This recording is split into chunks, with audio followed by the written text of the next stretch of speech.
petit peu plus précis pour ma page Facebook. La page Facebook de mon entreprise. Et là, on va voir ce qu'il nous propose. Vous savez ce que je vous ai dit, il faut toujours, je me répète, toujours vérifier et réitérer. C'est-à-dire que si la réponse ne vous convient pas, vous pouvez aller un petit peu plus loin. Et c'est d'ailleurs ce que je sollicite, c'est de ne pas utiliser directement la première instruction, parce que ça va peut-être pas aller. Alors, vous le voyez, moi j'ai aussi personnalisé mon ChatGPT, donc souvent il me donne des bonnes réponses dès le début. Donc là, qu'est-ce qu'il me propose? OK, il me demande quand même, OK, si je veux attirer qui? Qu'est-ce que je veux faire?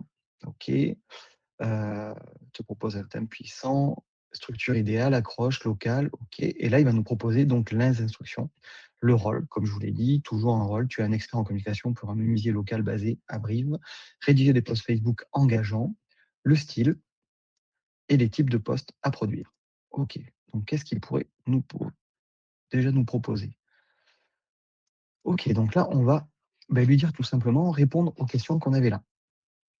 Tu veux attirer qui? Tu fais surtout quoi? Et tu veux une image plutôt tac. Donc là, on va lui dire, le GPT devra comprendre ma demande par rapport au thème demandé. Si je demande de parler de menuiserie extérieure, il doit comprendre. Si je parle de cuisine ou dressing, il doit adapter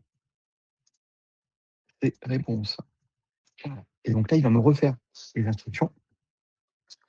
Et donc encore une fois, il va falloir vous, de votre côté, si vous le faites, lui dire, votre cible. Est-ce que c'est plutôt, les personnes qui viennent d'acheter une maison? Est-ce que c'est par exemple des personnes qui, sont déjà propriétaires et qui veulent refaire leur cuisine, leur dressing, leur menuiserie? Voilà, tout ça, vous pouvez être le plus précis possible. Encore une fois, plus vous serez précis et plus vous aurez des réponses parfaites. Donc voilà, donc là, il nous dit le rôle, le comportement, les structures, le style.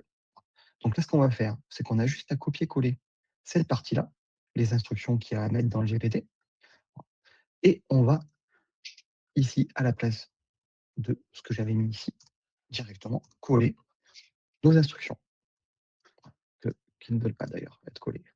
Hop, on le refait.